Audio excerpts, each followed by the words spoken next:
Hey guys, so in this video I'm going to show you how I replaced the starter solenoid on my 1997 Mercury 2-stroke. Here I'm voicing over the video, I'm just showing you me diagnosing it. So I turn the key and you may be able to hear it, maybe not, but it's just making a clicking noise and there's no starting of the engine. So after I realized the ignition's clearly not working, I'm going to show you how you can diagnose it. It's pretty simple. You just need to jump your starter solenoid. So here I'm just using a pair of jumpers. Your solenoid should be on the left side of the motor if you're looking at it from the rear. And here I'm just jumping it, and you can see there, straight up. So, maybe not right up, but they just rebuild the carb. So, anyway, so we know it's a bad solenoid, so we're going to go ahead and remove this solenoid and replace it. I did already buy a new one previous to recording this. So before messing with anything, let's disconnect our battery. I don't know what size you may have. Mine was 14 millimeters. And, so disconnect the battery before you start messing with any electrical stuff on your boat, okay? So now, in my case, these are two 10 millimeter bolts holding the actual solenoid on. So, and I recommend you take a picture of your solenoid so you know where all the wires go back in. So two 10s, and you have two wires there, positive, negative. Those are held in by 11s, and the actual signal from the ignition switches were, I believe, 9 millimeters in the back. So I removed the two 10 millimeters here.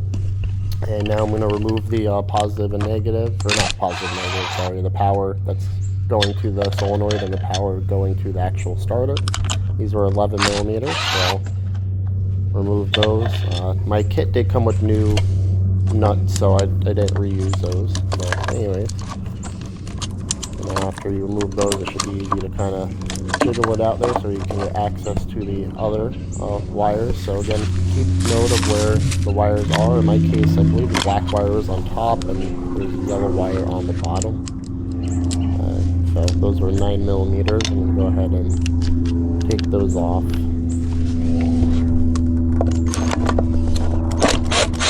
It's hard to hold the GoPro while holding a drill in this thing. But I managed to do it. I did drop one of the nuts inside of the engine bay, so I'm going to fish in it here. But there we go, we'll get it out. Alright, so now we got the new starter solenoid right here. So we're going to just go ahead and attach it all in. So first thing we're going to do is attach it to the engine. Or sorry, not attach it to the engine. We're going to attach the wires coming from the ignition switch to the starter solenoid. I apologize, video is very bad here, trying to hold too many things. But so I put the black and yellow wire back on the side there. This new kit, they were 7 millimeters.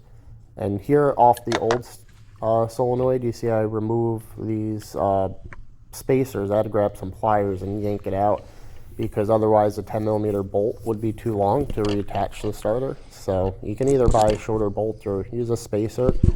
The one I bought, it doesn't have a slot to slide the spacer in, so I just kind of placed it on top. It's fine. So I'll get that started and, bolt that one down. And on the bottom, I didn't realize here, but the starter solenoid actually doesn't line up the same as the old one, so I wasn't able to actually put the bottom bolt in there. But, I think it's okay, so I'm just running it with the one bolt for now. It's inside the engine bay, and it's fine. It has a good connection there.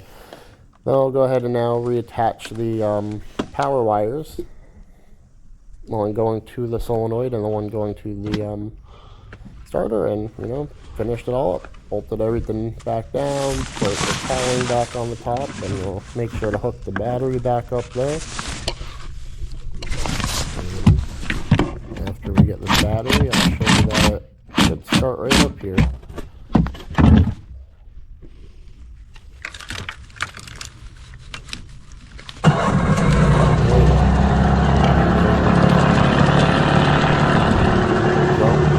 Pretty easy. Just, probably the same steps really for any small engine, any small boat.